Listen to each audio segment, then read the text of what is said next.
Hello বন্ধুরা, welcome back to my channel PG ভ্লগসে আপনাদের স্বাগত। আজ আমরা যাব নবদ্বীপ মণিপুর রাজবাড়িতে। নবদ্বীপ মণিপুর রাজবাড়ির উদ্দেশ্যে আপনারা রওনা দিলাম এবং দেখতে পাচ্ছেন আপনারা রাস্তা দিয়ে আমরা চলেছি। এই যে নবদ্বীপ মণিপুর রাজবাড়ির গেট।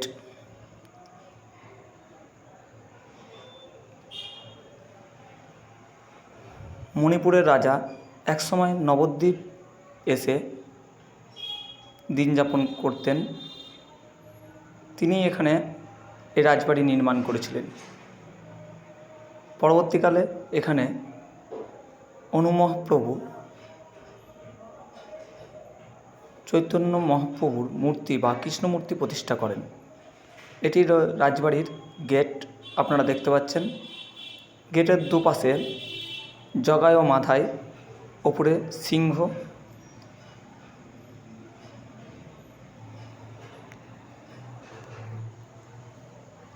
আর একটা কথা বন্ধু, অবশ্যই @PG Vlogs 111 চ্যানেলটি সাবস্ক্রাইব, লাইক, শেয়ার ও কমেন্ট করতে ভুলবেন না। চ্যানেলটি অবশ্যই সাবস্ক্রাইব করুন এবং আমাকে আরও ভালো ভালো ভিডিও বানাতে সাহায্য করুন। এরপর আমরা মন্দিরের গেট দিয়ে ভেতরের দিকে প্রবেশ করলাম। আর একটা কথা আপনাদের বলে রাখি, এখানে প্রাচীনকাল থেকেই অনেক মণিপুরীরা এখানে বসবাস করছেন এই নবদ্বীপ শহরে। এই নবদ্বীপ শহরের এই মণিপুর এলাকায় বহু মণিপুরের লোককে আপনি দেখতে পাবেন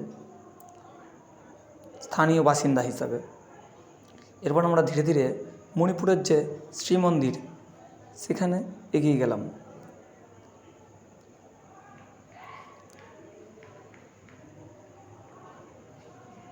আপনারা দেখতে পাচ্ছেন এই যে আমরা শ্রীমন্দিরের সামনে এসে উপস্থিত হয়েছি। এখানে একটি কৃষ্ণের মূর্তি আছে মণিপুরের আদলে। এছাড়া এই বিল্ডিংটিও রাজার তৈরি। মণিপুরের রাজবাড়ি এটি। মণিপুরের রাজা নবদ্বীপে এসে যে রাজবাড়ি তৈরি করেছিলেন এটি সেই রাজবাড়ি, মণিপুর রাজবাড়ি। অনু মহাপ্রভু প্রতিষ্ঠিত মন্দির,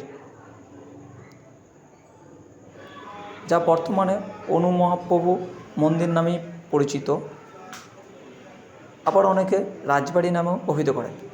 আমরা দুপুরের টাইমে যাওয়ায় মধ্যাহ্নভোজের আগে যে আরতি সেটি চলছিল, যা আমরা প্রত্যক্ষ করলাম এবং আপনাদেরও করালাম।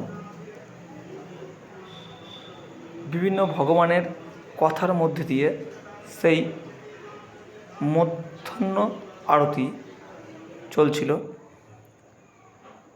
এই যে অনু মহাপ্রভুর ছবি এবং মণিপুরের রাজার ছবি আপনারা দেখতে পাচ্ছেন। এই অনু মহাপ্রভুর সমাধি মূর্তি এটি। এরপরই মধ্যাহ্নের যে আরতি সেটি শেষ হলো এবং কীর্তন শুরু হলো। আপনারা দেখতে পাচ্ছেন।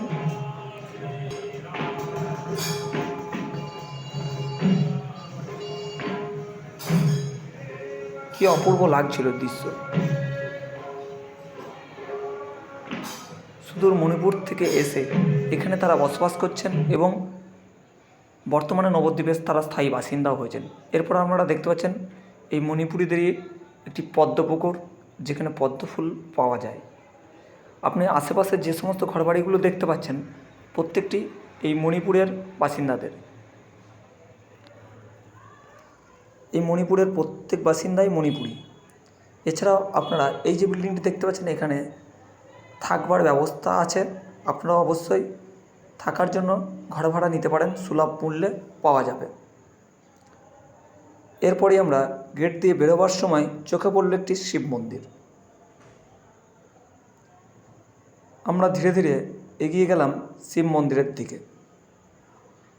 আর একটা কথা বলে রাখি, পশ্চিমবঙ্গ সরকার দ্বারা এই মণিপুরের রাজবাড়ি হেরিটেজ হিসাবে চিহ্নিত হয়েছে। এই যে শিব মন্দিরটি দেখতে পাচ্ছেন বন্ধুরা। আর একটা কথা অবশ্যই বারবার বলছি, মনে রাখবেন, @PG Vlogs ব্লগসটি অবশ্যই শেয়ার, ফলো ও সাবস্ক্রাইব করুন।